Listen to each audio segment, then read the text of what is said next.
Tell you what, we live in exciting times. Okay, here we are.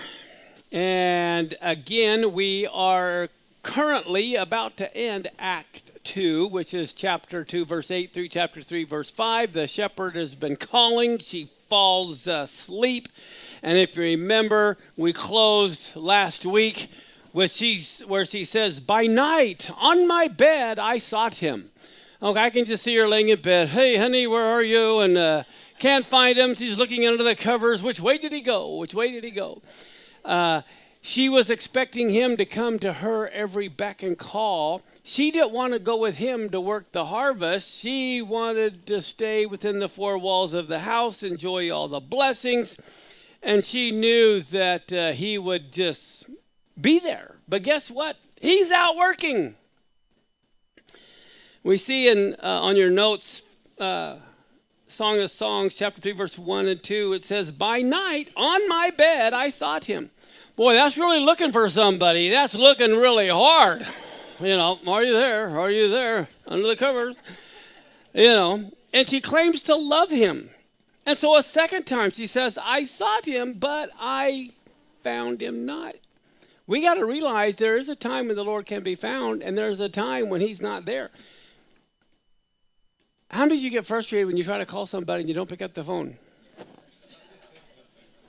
And the Lord calls and calls and calls and we don't answer. And then all of a sudden we get in trouble and we call him and he doesn't answer. And then she says, "Okay, I will rise now and go about the city in the streets." And in what ways? The broad ways. "I will seek him whom my soul loves. I sought him, but I found him not." A third time. 3 times she's seeking for him and can't find him. If you remember last week, he was there saying, "Arise, my love, my fair one, come away. Lo, the winter is past. The rain is over and gone." He's got this beautiful song he's singing. And she tells him to take a hike. And so he does. And she thought he would come back at the end of the night, but he didn't. And so now here she could have been by his side the whole time, enjoying sweet fellowship, but no. And so now she goes out at night in the dark, and we know broad is the way of destruction. Look at Matthew 7, 13 through 15. It says, "Enter you in at the strait gate, for wide is the gate, and broad is the way that leads to destruction. Many there be which go that way, because strait is the gate, narrow is the way which leads to life, and few there be that find it. Beware of false prophets." Remember I told you what the foxes were in the desert? The foxes are the false prophets. That's what he's talking about. That's why, again, these are connected verses. He says, "Beware these false prophets. They come to you in sheep's clothing, but inwardly they are ravening wolves." So here's that same connection. Wolves, foxes, the same thing. They're predators. And we need God to protect us from every predator. So now here she is at night where predators are lurking. The predators come out at night. We're not supposed to be children of the night. We're children of the day. Nighttime is when the predators are. And so the problem is sometimes when we go searching for God, we go at night in the broad way rather than just answering the door when he's there. It makes it so much easier if we open it when he calls. Look at Hosea. Now remember, Hosea is a book that is directly connected to the Song of Songs. You can't understand the Song of Songs if you're not connecting Hosea. Here in chapter 5, verse 5 and 6, it says, "The pride of Israel does testify to his face. Therefore shall Israel and Ephraim fall in their iniquity. Judah will fall with them." And now here we're talking about herds and flocks. If you remember in Song of Songs chapter 1, he says, "Where do you make your flock to rest at noon?" Remember that. Well, here it says they're going to go with their flocks and with their herds to seek the Lord, but they're not going to find him because he withdrew himself from them. Wow. How would you like... here finally, if you remember back in Song of Songs 1, she says her own vineyard she hasn't taken care of. She hasn't been taking care of her own flock. Okay, well now, this is even saying They may have their flock, and they're seeking the Lord, but they're not going to be found. I think too many Christians don't understand the concept of you better answer when he knocks. I mean, it's not, so many people, again, I don't intend to knock Catholics. I was one. I was raised a Catholic for 19 years, but I know how Catholic thinks. I went to a seminary studying to be a priest for 4 years. We didn't have one Bible class. But anyway, I mean, we'd have holy cards, or we'd have scapulars and things that we'd wear. You know, some of you might be able to relate to that. You know what I'm talking about? You know, and it's like, well, if I need God, then I'll, you know, make sure I have my, you know, St. Christopher medal or, you know, whatever it is, and I'll grab it when I need it. I'll never forget, they say the way you sell a house for all your realtors, you're supposed to take a statue of St. Joseph, turn it upside down in your front yard and bury it, and you'll sell your house. Oh, I'm serious. I mean, there's all kinds of crazy things. But here's the thing I'm trying to say here is that we think the Lord will come due to some little magical potion, or we call, and then he, you know, it's like we control God. We'll put him in our pocket. We'll pull him out when he needs him. Otherwise, you know, I've got my life, God. You go take care of the lost. I've got my own thing I'm doing. I'll call you if I need you. That's the attitude, I'm telling you, of the world. Listen to Isaiah 55, verse 6. It says, to seek the Lord, when? While he may be found. Call upon him while he is near. If we don't know the times and the seasons, we don't know when he's near. The month of Elul, okay, right before the month of Tishri, that's when the king is in the field. If you want to, that's why sometimes they tease, go to Jerusalem. It's a local call, you know, to God. It's not long distance. But it's the same thing time-wise. We have to realize if we don't know the times and the seasons, when God is near and when he's far, we're not going to get a hold of him. It's like your cell phone. You have a bad connection. You know what I'm saying? You're out of area. Well, guess what? That's the way it is with God. You may be out of area because you left him. Look at Jeremiah chapter 29, verse 12 through 14. God says, then you are going to call upon me, and you'll go and pray to me. Doesn't that sound good, calling upon the Lord and going and praying to him? And he says, and I will hearken to you, and you shall seek me, and you're going to find me, but only when you search for me with what? All of your heart. And he says, and I will be found, says the Lord, and I will turn away your captivity. I will gather you from all the nations and from all the places where you've been driven, says the Lord, and I will bring you again to the place where I caused you to be carried away captive. But it's only then. So God does have a hearing ear. He's the one who creates our hearing ear and our seeing eyes. But we have to really want him. How many of you want to be wanted? And how many of you want to be wanted for the right reasons? Oh, yeah, I know why you want me. You just want this or you just want that. You know, but no, God wants us to want him just for who he is.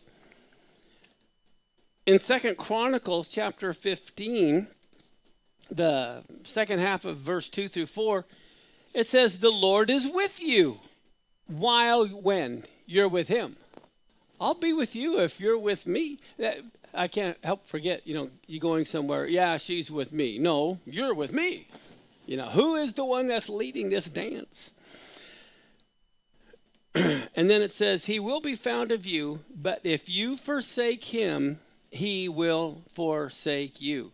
And then it says, now for a long time, Israel has been without the true God, without a priest who knows how to teach, and without Torah. But when they, in their trouble, did turn to the Lord God of Israel and sought him, he was found of them. But that's because they're seeking him with all their heart. Okay? So let's go back to Song of Songs. Here's now chapter 3, verse 3 and 4. The shulamite is the one speaking. She's out in the middle of the night looking for him. And it says, the watchmen that go about the city, they found me, to whom I said, have you seen whom my soul loves? And it was but a little while that I passed before them but I found him whom my soul loves. I held him. I won't let him go until I brought him to my mother's house and to the chamber of her that conceived me. I think it's fascinating. She doesn't find him until she confesses her love for him. It's the moment she confess. How many of us, we love the Lord, but we sure don't want to tell anybody we love the Lord? Lord, this is our little secret. We don't want to tell anybody else about our relationship with God. Wow, that's not someone who really loves the Lord. How many know if you really love somebody, that's all you can do is talk about them? So here, it was just but a little while. And I think it's fascinating, too, that throughout the book, she claims a love for him, but doesn't even know him. In chapter 1, tell me who my soul loves. Where do you work? What do you got going on? So now, the moment she publicly professes her love for the shepherd, she finds him. Now she's exhausted from her all-night search, and so she falls asleep again. This is chapter 3, verse 5. The shepherd is speaking. And again, most of your Bibles are wrong in the translation here. I have it correct on your notes. The shepherd says, I charge you, O you daughters of Jerusalem, by the roes and by the hinds of the field, do not stir up or awake my love till she please.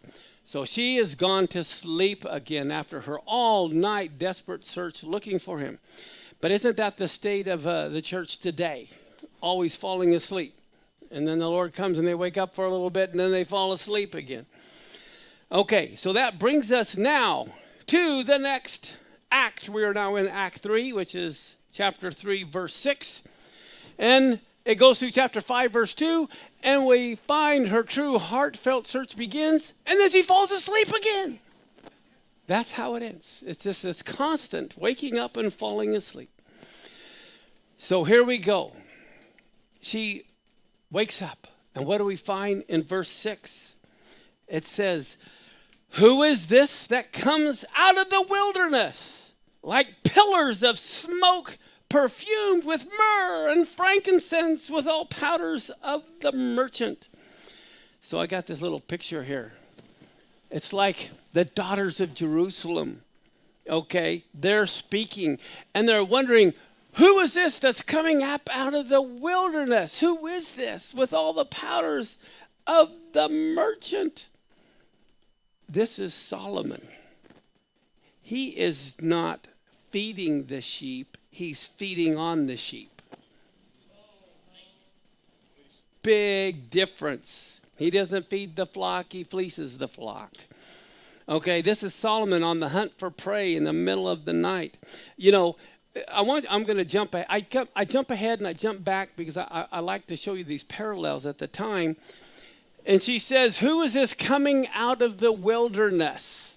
Okay, like pillars of smoke. I'm going to talk to that. But compare that to what you're going to see in chapter 8, verse 5 on your notes. This time it says, who is this that's coming up from the wilderness, leaning upon her beloved? So this is her when she's leaning upon the Messiah coming up out of the wilderness. They went into the wilderness, when they left Egypt. But that's a whole different relationship than what we see here. Okay.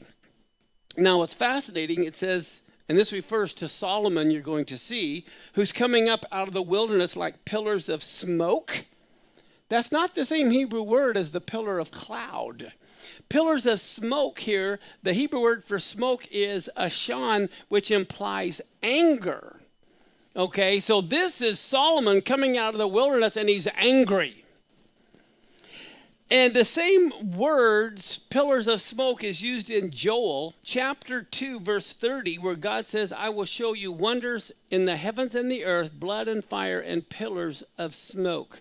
When we think of that, we kind of think of a mushroom cloud, that kind of a pillar of smoke. We see it associated with anger. Listen to this verse. This is from Psalm 74 in verse 1. It says, O God, Why have you cast us off forever? Why does your anger smoke against the sheep of your pasture? That's the word. God is angry. You can see like a bull coming out of his nose. Just, raw. That is the word smoke that is used in this verse. Solomon is coming out. He's angry. He's mad. And he is at night. What is he doing out at night? Now, so we're not to equate this pillar of smoke with the pillar of cloud in Exodus, as it's a completely different phrase. If you look at Exodus 13:22, it says he did not take away the pillar of cloud by day or the pillar of fire by night. Okay, so it's not, the pillar of cloud is not the pillar of smoke. So Solomon is smoking mad.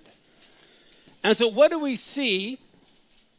The daughters of Jerusalem says, oh my goodness, look what's coming out in the wilderness. Now here you see like these servants or slaves carrying on poles his bed.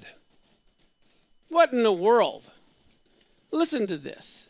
In chapter 3, verse 7 and 8, the Shulamite is very familiar with Solomon and says, behold, his bed, which is Solomon. There are 60 valiant men about it, of the valiant of Israel, and they're all holding swords, being expert in war. Every man has a sword upon his thigh because of fear in the night. Oh my goodness, Solomon is a man of darkness. He's a man of the night. He is a predator. And he's out at night. And think of this. Listen to 1 Thessalonians 5:5. You are children of the light and the children of the day. We're not of the night nor of darkness. Here Solomon is putting his own men in danger and fear just to fill his own desire, taking his bed out at night looking for prey. There are lions and bears out there as well. We know that from the Bible. Lions and bears are in Israel. And here Solomon is putting all of his men in danger. They're all afraid. We know God casts out all fear. But Solomon is putting fear on the people who have to carry him around at night. 1 John 4:18, there is no fear in love, but perfect love casts out fear, because fear has torment. He that fears is not made perfect in love. And so here we see in the Song of Songs, he put his own soldiers at risk in the middle of the night to attacks of lions and bears and who knows what else, just to carry him around on his bed. Crazy. So now listen to what the Shulamite says. He continues in chapter 3, verse 9 and 10. He says, King Solomon made himself a chariot of the wood of Lebanon. He made the pillars thereof of silver, the bottom of gold, the covering of purple, the midst thereof being paved with love for who? Not for Jerusalem, it's for the daughters of Jerusalem. He doesn't care for Jerusalem. He's interested in the whole harem. I think it's fascinating when you compare this to the book of Amos, chapter 3, Amos chapter 6, verse 3 through 6. It says, you who put far away the evil day, causing the rule of the violent to come near, here you are resting on beds of ivory, stretched out on soft seats, feasting on the lambs from the flock and young oxen from the cattle house, making foolish songs to the sound of corded instruments, and designing for themselves instruments of music like David, drinking wine in basins, rubbing themselves with the best oils, but they have no grief for the destruction of Joseph. These are people, they're just interested in self-pleasure. They don't care about how the children of Israel are doing. How many of you know any leaders, politicians? They don't care for the flock. They're in it for themselves. Listen to Ezekiel chapter 34, verse 10 through 12. This is what the Lord said.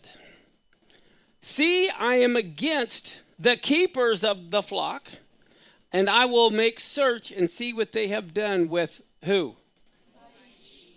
My sheep. It's not their sheep. It's my sheep. And he says, and will let them be keepers of my sheep no longer. And the keepers will no longer get food for themselves. I will take my sheep out of their mouths so that they may not be food for them. For this is what the Lord has said. Truly, even I will go searching and looking for my sheep. As the keeper goes looking for his flock when he's among the wandering sheep, so I will go looking for my sheep and will get them safely out of all the places where they've been sent wandering in the day of clouds and black night. This is Yeshua, the great shepherd. He's come to take the sheep out of the teeth of the leaders who are feeding on the sheep. Thank you. And so the Shulamite continues. I think this is fascinating. The Shulamite tells the daughters of Jerusalem, you go forth, O you daughters of Zion. You behold King Solomon with the crown wherewith his mother crowned him in the day of his spousals and in the day of the gladness of his heart. In other words, he says, you can have him. I got the shepherd. You can have King Solomon. I've got the shepherd. And now, with that response, the shepherd now comes on the scene. And he says, behold, you are fair, my love. This is how you know the shepherd speaking. He refers to her as my love. She refers to him as my beloved. And he says, you have the eyes of a dove within your locks. Your hair is like a flock of goats that appear from Mount Gilead. Your teeth are like a flock of sheep that are even shorn, which came up from the washing where everyone bears twins. None is barren among them. He says, your lips are like a thread of scarlet, and your speech is comely. Your temples are like a piece of pomegranate with your locks. Your neck is like the tower of David, built for an armory, whereon they hang 1,000 bucklers, all shields of mighty men. Doesn't she sound beautiful? Let me show you a picture of her. What a beauty! Her hair like a flock of goats, her nose like the tower of Lebanon, her neck like an armory. What a beauty she is.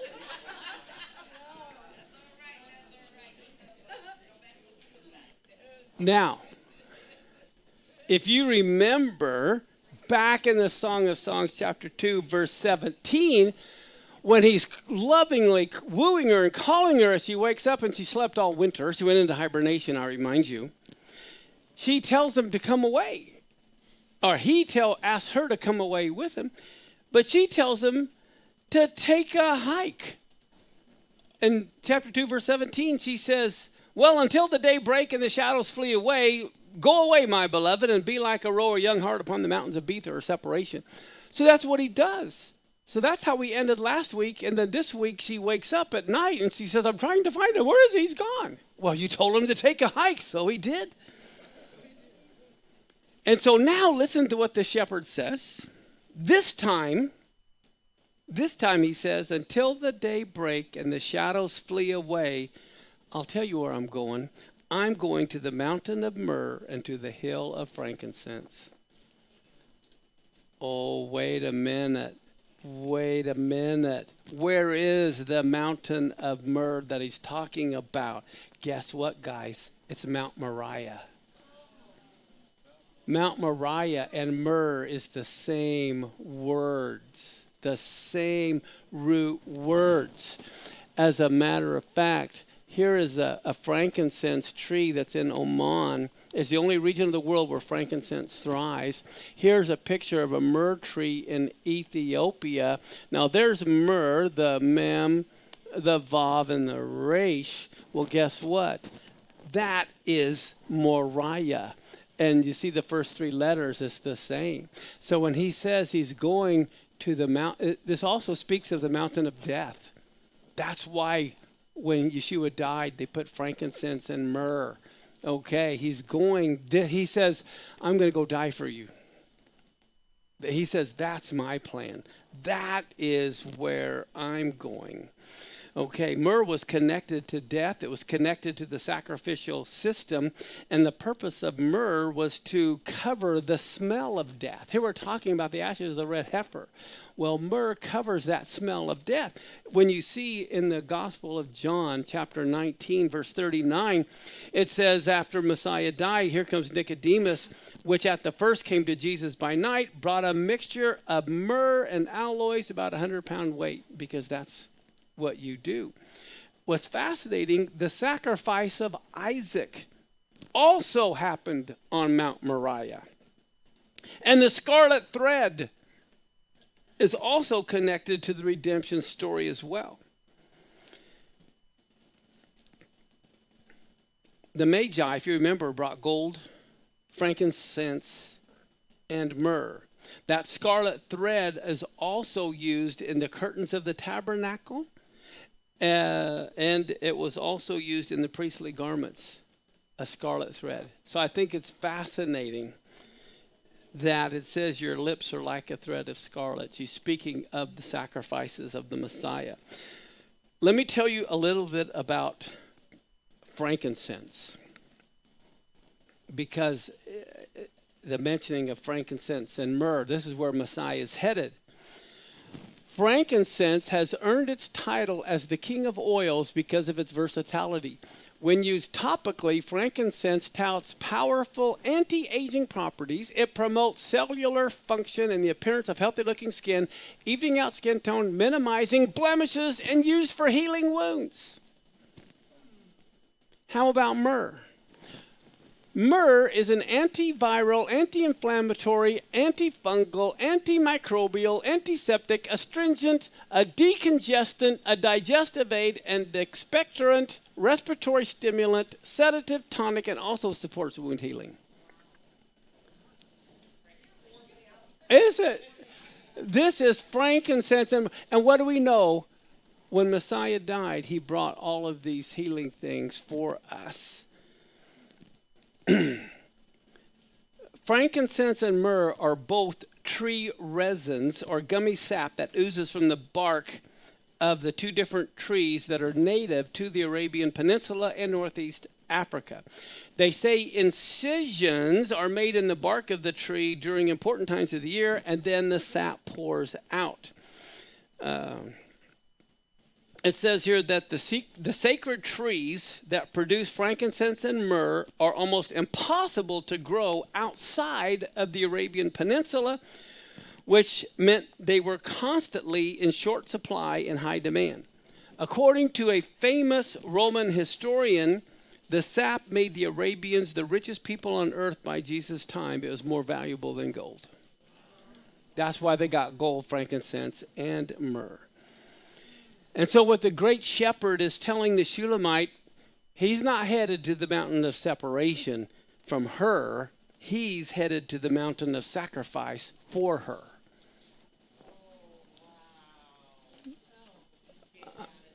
And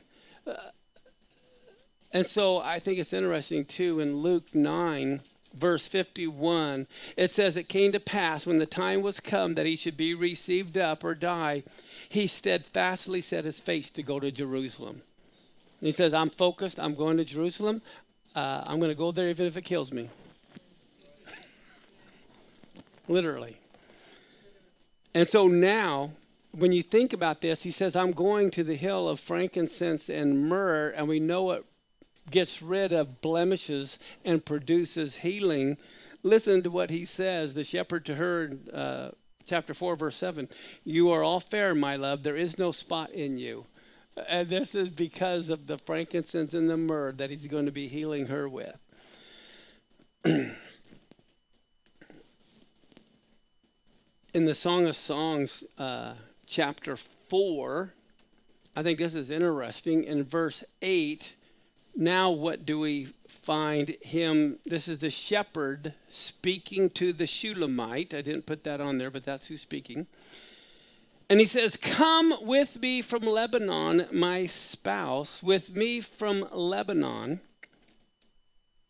Look from the top of Amana, from the top of Shinir and Hermon, from the lions' dens, from the mountains of the leopards. Wow. She is seated among the lions' dens and the mountains of leopards in Lebanon. She's not even in Israel. Watch how we connect this again to Hosea chapter 1, verse 2. Here's the beginning of the word of the Lord by Hosea. And the Lord said to Hosea, go take you a wife of whoredoms, the children of whoredoms, for the land has committed great whoredom, departing from the Lord. So the whole thing is God is wooing his bride who has separated from him, looking for other lovers. And so he's trying to draw her back to himself. And look at Hosea 13, verse 6 through 11. It's using the same concept.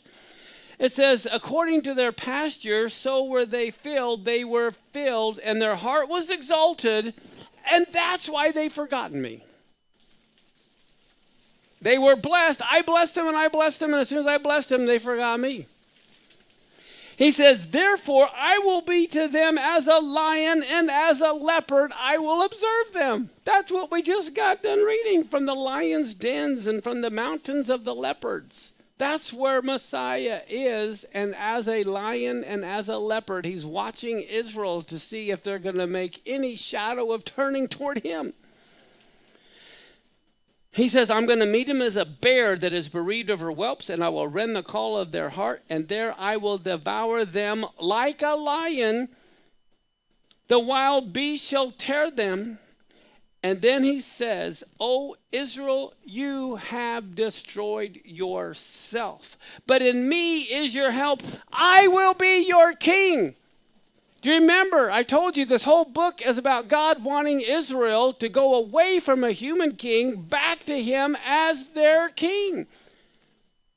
But they wanted a king like all the nations have. They wanted a Solomon-type king. But Solomon was the worst king in their history. He's the one who caused the whole kingdom to be divided. And so the whole book of the Song of Songs is God trying to rule Israel away from an earthly king back to him as their shepherd and king. And he says, I will be your king. Where is any other that may save you in all your cities, and your judges of whom you said, give me a king and princes? I gave you a king in my anger and took him away in my wrath. Catch that. God did not want them to have a king. You asked for a king, and I gave you a king in my anger. I didn't want you to have a king. But they wanted a king. So that's what this whole book, Song of Songs, is about, is taking them away from a Solomon king back to the Messiah as their shepherd king. And so what do we find now in Song of Songs 4, 9 through 11? He speaks to her. This is the shepherd speaking again. And he says, oh, you've captivated my heart. My sister, my bride, you've captivated my heart with just one glance of your eyes. With one jewel of your necklace, how beautiful is your love, my sister, my bride. How much better is your love than wine, and the fragrance of your oils than any spice. Your lips drip nectar, my bride. Honey and milk are under your tongue. The fragrance of your garment is like the fragrance of Lebanon. So I've got this little picture of some honey and milk, and in the honey it says, made in the promised land. Okay. Honey and milk are under your tongue. Well, I think it's interesting that she speaks, and there's like honey and milk under her tongue.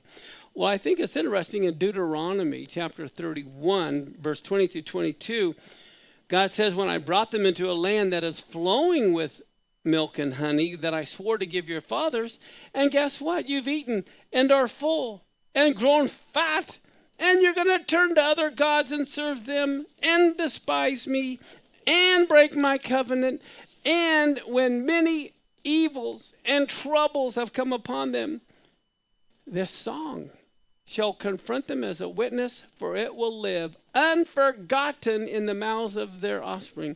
For I know what they are inclined to do even today, before I have brought them into the land that I swore to give. So Moses wrote this song the same day and taught it to the people of Israel. This here is that song of Moses that Moses sang. It's in Deuteronomy 32. But the whole problem that God has with his kids that are crying, bless me, bless me, bless me, when he blesses them, they forget him. I don't need you anymore. I got my problem solved. You are just the one I come to when I want something, because it's all about me. So I come to you, God, when I need something, and then when it's taken care of, okay, fine, you go save the rest of the world. I got everything under control now, God. I don't need you. I'm telling you, everyone knows I'm telling you the truth. And so this is why we have to be kids that are different. We don't care if God blesses us or not, but if he does bless us, we know it's not for us. It's for us to share with others. Listen to Jeremiah. This is chapter 32, verse 22 and 23. And this is when the temple was destroyed. This is the big time in 586, 587 BC. It says, and you gave them this land, which you swore to their fathers to give them, a land flowing with milk and honey. And they entered it, and they took possession of it. But they did not obey your voice, and they didn't want to walk in your Torah.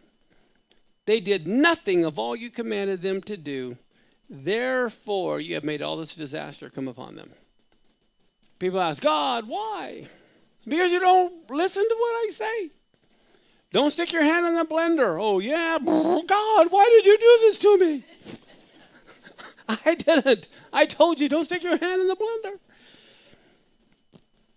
And then look at what we find now in the Song of Songs, chapter 4, verse 12 through 15. He's trying to explain to her what her problem is. And it says, a garden that is all enclosed is my sister, my spouse. You're like a spring that is shut up, a fountain sealed.